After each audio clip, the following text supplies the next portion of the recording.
Hello friends, this is your online tutor Nijar Arun. Today I am going to explain chapter number 10. The chapter is Development of Civilization अर्थात सभ्यता का विकास. So without any delay let us start. Many important changes took place in the evolution of human society from the period when man was food gatherer to the time when he became a food producer. यहाँ पर कहा जा रहा है कि many important changes took place in the evolution of human society. मानव के जो समाज है उसके विकास के समय बहुत सारे चेंजेज आए. और ये कब से कब तक चेंजेज आए? जब मानव फूड गेदरर था, भोजन को इकट्ठा करते थे उस समय कहीं कहीं से, और तब तक ये चला जब तक मानव फूड प्रोड्यूसर बन गया. These changes led the foundation of civilisation. और यही जो चेंजेस हुई मानव के लाइफ में, ये हमारी सभ्यता जो है उसका फाउंडेशन बना, उसका नींव बन गया. अब हम लोग यहाँ देखेंगे कि आखिर ये सिविलाइजेशन है क्या. जिस सभ्यता की हम बात कर रहे हैं ये आखिर है क्या, इसको जानना हम लोग को बहुत जरूरी है. Civilisation is that stage in human development when a lot of progress took place in the field of art, science, social, political and economic institutions. और सिविलाइजेशन क्या है? एक स्टेज है मानव के विकास का जिसमें बहुत सारे प्रोग्रेस हुए. जैसे फील्ड्स ऑफ आर्ट्स के क्षेत्र में हुआ, साइंस के क्षेत्र में उसका विकास हुआ, उसके समाज के क्षेत्र में विकास हुआ, पॉलिटिकल और इकोनॉमिकल जो संस्थाएं हैं उनके बारे में भी इनका जो विकास हुआ उसी को हम लोग क्या बोलते हैं? सिविलाइजेशन कहते हैं. The early civilisation flourish on the banks of rivers because of the need of water, fertile soil and clay to make bricks for building houses.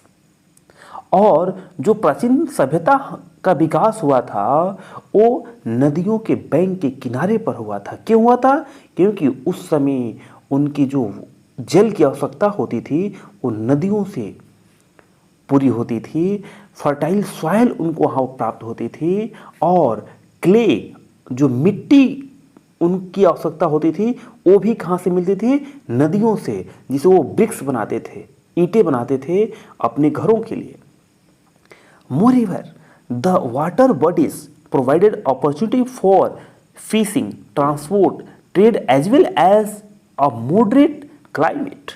और यहाँ तक कि जो वाटर बॉडीज है वो कई सारे अवसर प्रदान करते हैं. कैसा अवसर आता है? तो फिशिंग के लिए जो लोग मछली मारते हैं, ट्रांसपोर्ट प्राचीन समय में एक बहुत ही अच्छा मीडियम था हमारा ट्रांसपोर्ट का. आने जाने का एक महत्वपूर्ण साधन था वाटर ट्रांसपोर्ट. और ट्रेड के लिए भी एक बहुत ही, और वो ट्रांसपोर्ट से जिससे आते थे जाते थे लोग एक जगह से दूसरी जगह, तो आखिर क्या करते थे? उसे ट्रेड करते थे, व्यापार करते थे. और जो सबसे महत्वपूर्ण बात है वह यह है कि वहाँ की क्लाइमेट जो है नदियों के आसपास की क्या होती है? मॉडरेट होती है, न तो बहुत ज़्यादा गर्म और न ही बहुत ज़्यादा ठंडी. इसलिए प्राचीन समय में मानव नदियों के किनारे रहना प्रारंभ किया था.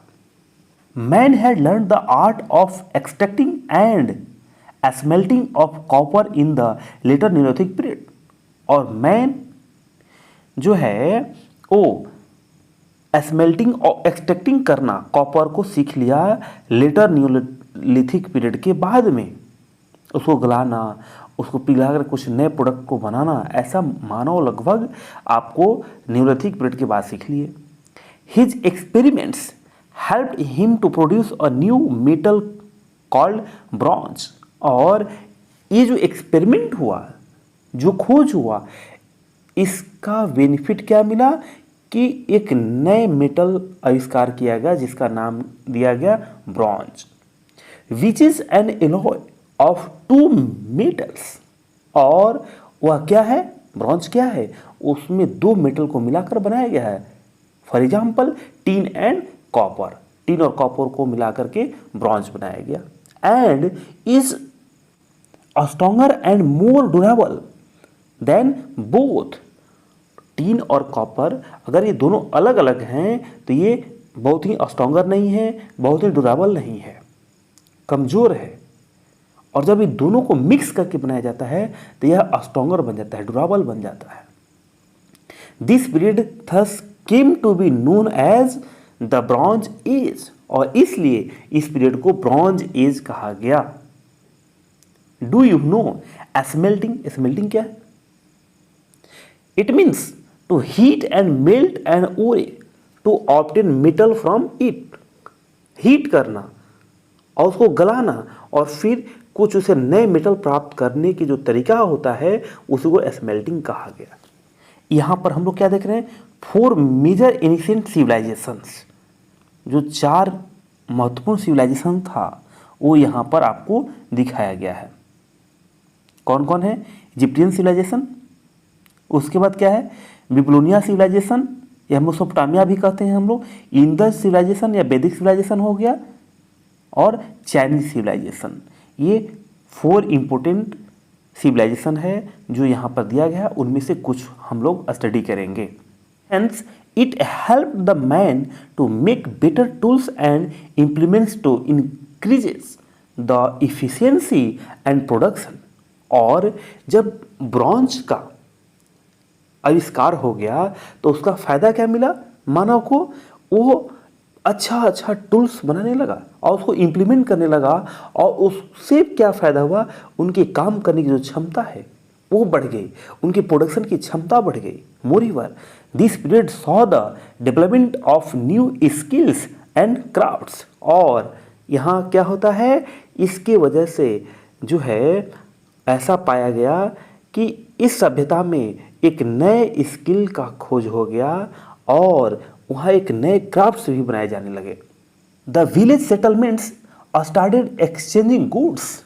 और जो विलेज सेटलमेंट्स था, जो गांव में लोग रहते थे, वो आपस में गुड्स अर्थात वस्तु के बदले वस्तु का आदान प्रदान करते थे।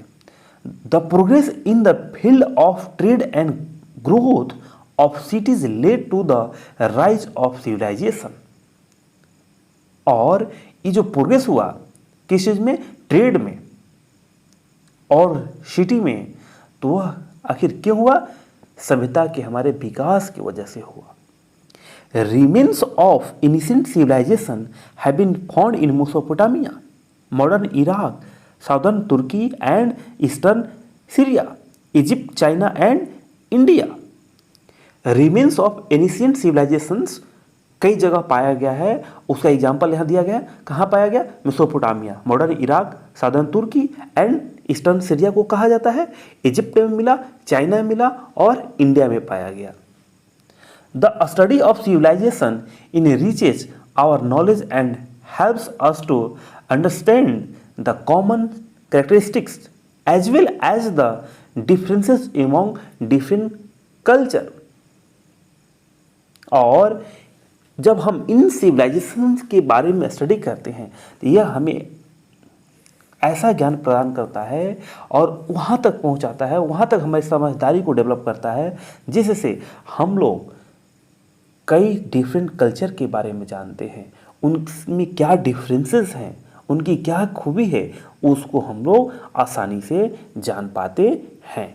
यहाँ पर हम लोग देख रहे हैं ये जो चार्ट दिया गया है, ड्रॉ किया गया है, इसमें 3 सिविलाइजेशंस के बारे में बात किया गया है और 3 इंपोर्टेंट पॉइंट के बारे में बात किया गया है। मेसोपोटामियन सिविलाइजेशन, इजिप्टियन सिविलाइजेशन और चाइनीज सिविलाइजेशन। इन तीनों सिविलाइजेशन में रीजन्स के बारे में बताया गया है, उस समय के ऑक्यूपेशन के बारे में बताया गया है और इन्वेंशंस के बारे में बताया गया। आइए थोड़ा हम लोग देखते हैं, इसको थोड़ा समझने का प्रयास करते हैं।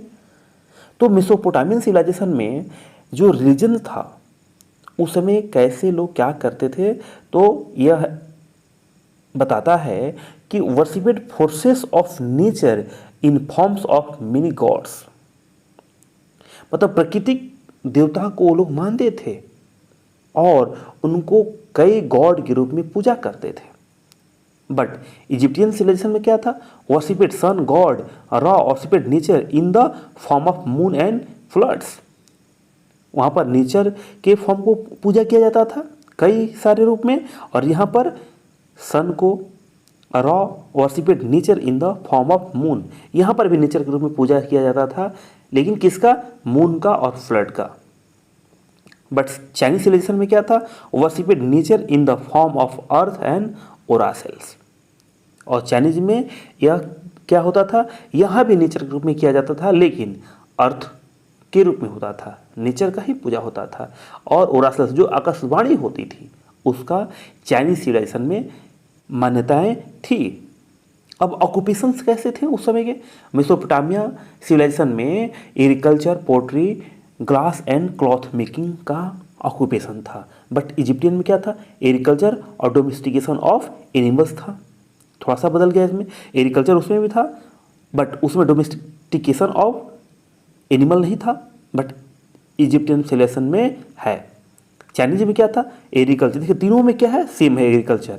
और इजिप्टियन और चाइनीज में सेम क्या है? डोमेस्टिकेशन ऑफ एनिमल्स, ये सेम पाया गया। और इसमें एक्स्ट्रा क्या है? पेंटिंग और सेरिकल्चर का भी ऑक्यूपेशन था। और इन्वेंशंस जो हुए, जो आविष्कार हुए, वो क्या क्या हुए? Uniform script, process of multiplication, division, square and cube root, system of weight and measures, use of halves, water clock, lunar calendar, code of Hammurabi, ये सारे इन्वेंशन हुए थे। यूनिफॉर्म स्क्रिप्ट जो था इसका हुआ। प्रोसेस ऑफ मल्टीप्लिकेशन, जो आज हम लोग मल्टीप्लिकेशन करते हैं, जो डिवीजन करते हैं, स्क्वायर एंड क्यूब रूट पढ़ते हैं, ये सारी चीज़ें मेसोपोटामियन सिविलाइजेशन में ही इसका खोज हुआ था। लूनर कैलेंडर का हुआ था, कोड ऑफ हम्मुराबी का भी हुआ था। बट इजिप्टियन सिविलाइजेशन में क्या हुआ था? तो यहाँ पर हम लोग देख रहे हैं हीरोग्राफिक स्क्रिप्ट, पेपरस, सोलर कैलेंडर, इनका आविष्कार उस समय हुआ। मेसोपोटामियन से कुछ कम ही सिविलाइजेशन यहाँ पर इस सिविलाइजेशन में इन्वेंशन हुआ। और चाइनीज सिविलाइजेशन में क्या हुआ? तो यहाँ पर पिक्टोग्राफिक स्क्रिप्ट का हुआ, पेपर का भी हुआ, calendar that was a combination of lunar and solar dates. यहाँ पर एक कॉम्बिनेशन का आविष्कार किया गया। वह क्या था? एक ऐसा कैलेंडर बनाया गया जिसमें सोलर और लूनर डेट्स को यूज किया गया। Use of herbal medicine and acupressure, herbal medicine का और एक्यूप्रेशर का भी यूज जो है चाइनीज सिविलाइजेशन में खोज किया गया। तो यहाँ पर इस डायग्राम के माध्यम से मेसोपोटामियन सिविलाइजेशन, इजिप्टियन सिविलाइजेशन और चाइनीज सिविलाइजेशन के बारे में हम लोगों ने स्टडी किया कि उस समय के रिलीजन जो था उसमें क्या क्या समानताएं थी या क्या विभिन्नताएं थी, उस समय के ऑक्यूपेशन में क्या समानताएं थी या क्या डिफरेंसेस उसमें थे, और इन्वेंशन क्या उस समय का, तीनों सिविलाइजेशन का यहाँ पर दर्शाया गया। इसको आप लोग ठीक से लर्न कर लेंगे। The ancient civilizations of bronze age developed in river valleys, जो एंशिएंट सिविलाइजेशन था ब्रॉन्ज एज का, वह रिवर वैलीज पर ही विकसित हुआ था। Let us study about the ancient civilization in the valley civilization और Harappa culture that existed in India. Some areas are now parts of Pakistan. और हम लोग यहाँ पर इंडस वैली सिविलाइजेशन और हड़प्पा कल्चर के बारे में पढ़ेंगे जिसका उत्पत्ति इंडिया में हुआ था। उसमें से कुछ ऐसे पार्ट्स हैं जो वर्तमान में पाकिस्तान में चले गए। अभी हम लोग इंडस वैली सिविलाइजेशन और हड़प्पा कल्चर के बारे में स्टडी करेंगे। The remains of this oldest and largest ancient urban civilization were found in Mohenjodaro, Chanhudaro, Ropar, Lothal, Kalibangan and many other places on the banks of river Indus and its tributaries in India before partition.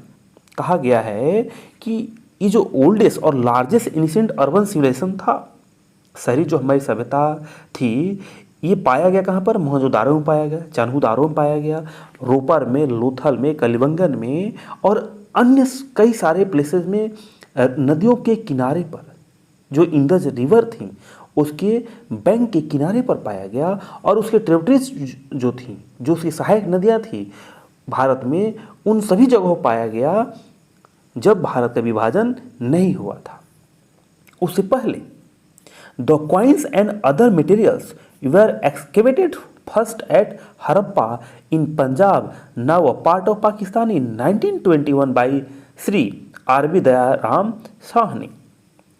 यहाँ कहा जा रहा है कि जो कॉइन्स था और अदर मटेरियल्स, इसको खुदाई किया गया सबसे पहले हड़प्पा में जो पंजाब में है, और वर्तमान में ये पार्ट कहाँ चला गया, पाकिस्तान में। वहाँ पर खुदाई कराया गया कब, 1921 में। ये बहुत इंपॉर्टेंट है, इसको याद रखेंगे। ये जीके का क्वेश्चन है, हमेशा आता भी है कॉम्पिटिटिव एग्जाम में।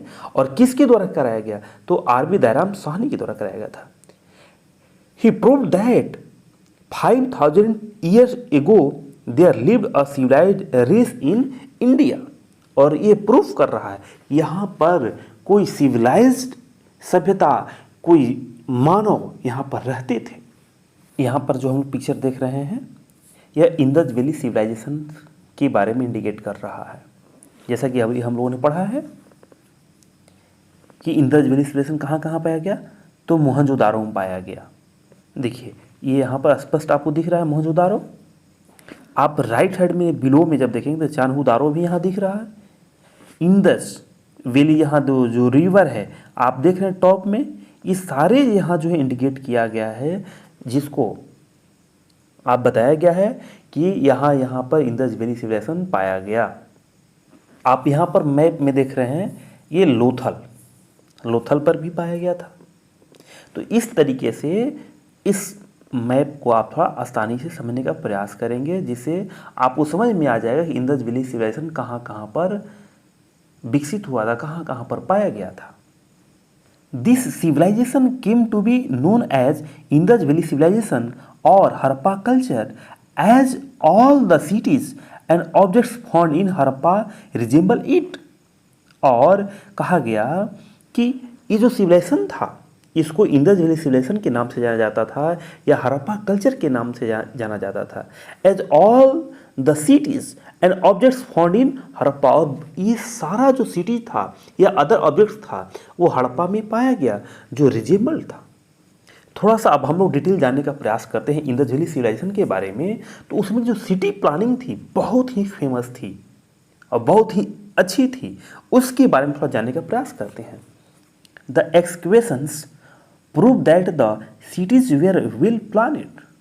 जो खुदाई किया गया वह साबित करती है कि सिटी प्लानिंग बहुत ही अच्छी थी, बहुत ही अच्छी तरीके से प्लान करके बनाया गया था।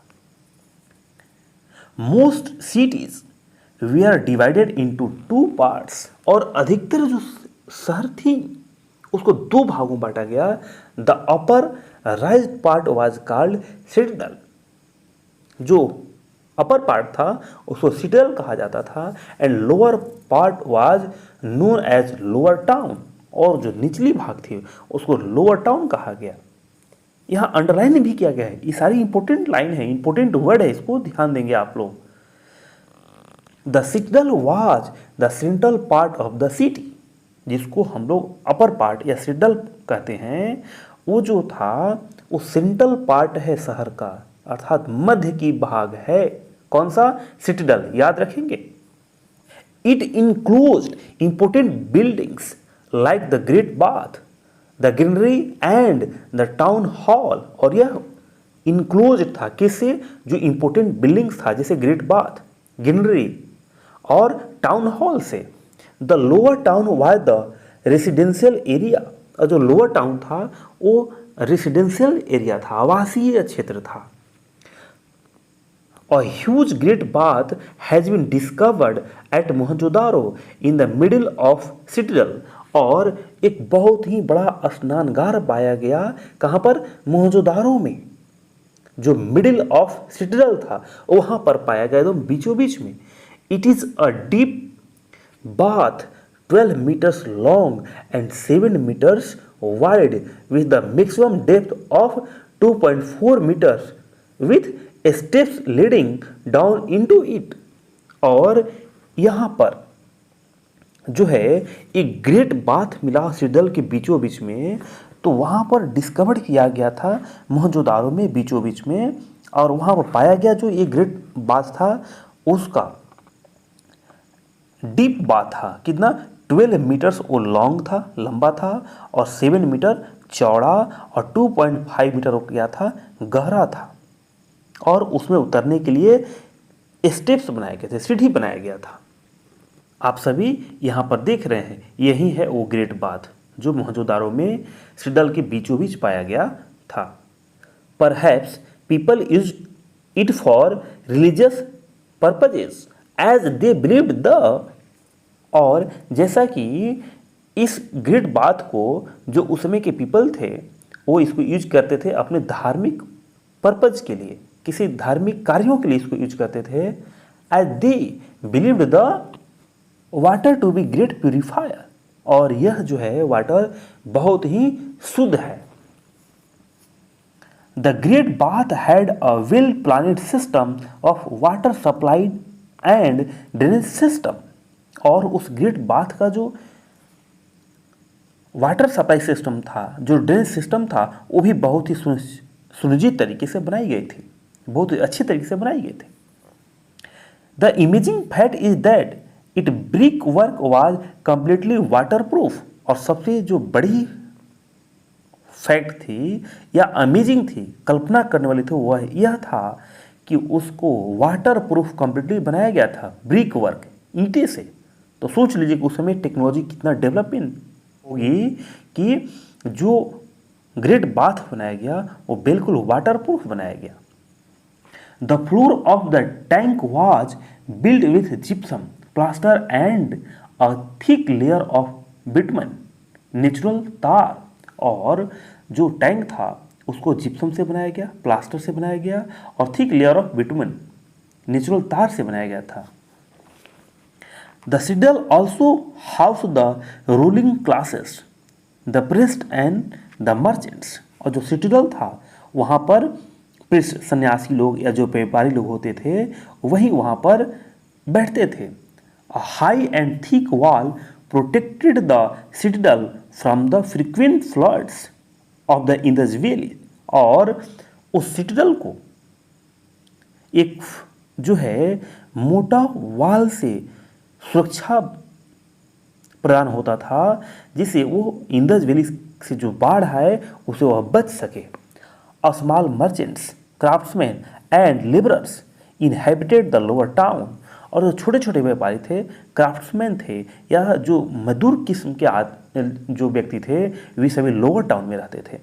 Here the houses were build on the other side of the street with baked bricks stones and wood, और उसके दूसरे साइड में हाउसेस बनाए गए थे ब्रिक्स का, स्टोन का और लकड़ियों का।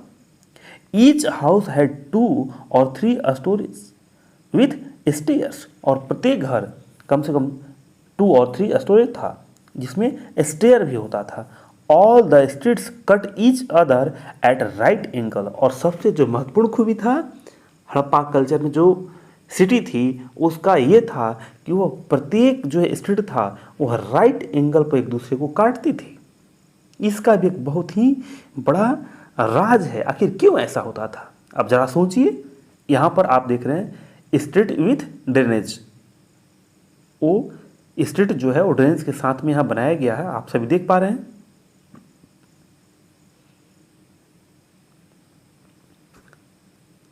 Do you know the streets were made in such a way that the blowing winds cleaned them from one into the other, और इसलिए वो बनाया गया था कि जो स्ट्रीट था एक साइड से दूसरी साइड तक जब हवा चले तो वह साफ हो सके, और ऐसा हो भी जाता था। The citadel also had large structures of greenery, और सिटिडल में एक बहुत बड़ा स्ट्रक्चर था ग्रीनरी का भी। Granaries have been found at Harappa, Lothal and Kalibangan, और ये ग्रीनरी कहाँ पाया जाता था? हड़प्पा में, लोथल में और कलिबंगन में। They were built to store the surplus grain, और ये क्यों बनाया जाता था ग्रीनरी? वो इसलिए बनाया जाता है कि जब हमारे पास या उस समय के जो लोग थे उनके पास अन्न अधिक होता था, उसको ग्रीनरी में रख दिया जाता था। इन Harappa alone 6 granaries have been found, through the biggest one has been found in Mohenjo-daro। और केवल हड़प्पा में ऐसा गिनरी लगभग 6 था और सबसे बड़ा जो गिनरी था वो कहाँ पाया गया? मोहनजोदारो में पाया गया था। Most granaries also had a small barracks for the laborers which were located close to the threshing platform। और प्रत्येक गिनरी में छोटा छोटा बैरक्स भी बनाए गए थे लेबरर्स के लिए, जो मजदूर किस्म के होते थे उनके लिए, जो वहाँ पर उसकी देखभाल करते थे। The elaborate drainage system was highly efficient to drain the dirty water out of the city। और वो ड्रेनेज जो सिस्टम था उसको इतना अच्छा बनाया गया था कि जो डर्टी वाटर था वो आसानी से शहर के बाहर चला जाता था। They were covered with bricks and stones which could be removed. और उसको ईंटों से ढका हुआ था और स्टोन से ढका हुआ था, जब उसको जरूरत हो तो उसको रिमूव करके साफ किया जा सके। The small drains of bathrooms and kitchens were joined with the main drains, which in turn fell into the big drain of the city। और जो हमारे बाथरूम था, हमारे इट मीन्स उस समय के लोगों का या हड़प्पा कल्चर का जो बाथरूम था, किचन था, वह ज्वाइंट था आपस में, और वह जाकर के मेन ड्रेन से ज्वाइंट होता था, जिससे वो वहाँ से पानी निकल करके जाकर के बड़े ड्रेन में वो सिटी के बाहर वो गिर जाए, निकल जाए। तो इस प्रकार से यहाँ पर हम लोग आज जो है स्टडी किए हैं द सिटी प्लानिंग के बारे में, और हड़प्पा कल्चर के बारे में हम लोगों ने अध्ययन किया, इजिप्टियन कल्चर के बारे में अध्ययन किया, चाइनीज सिविलाइजेशन के बारे में हम लोगों ने अध्ययन किया। तो ये कई सारे पॉइंट्स के बारे में हम लोग डिस्कशन किया है। आगे हम लोग नेक्स्ट पार्ट में फिर डिटेल्स अध्ययन करेंगे आगे के टॉपिक को।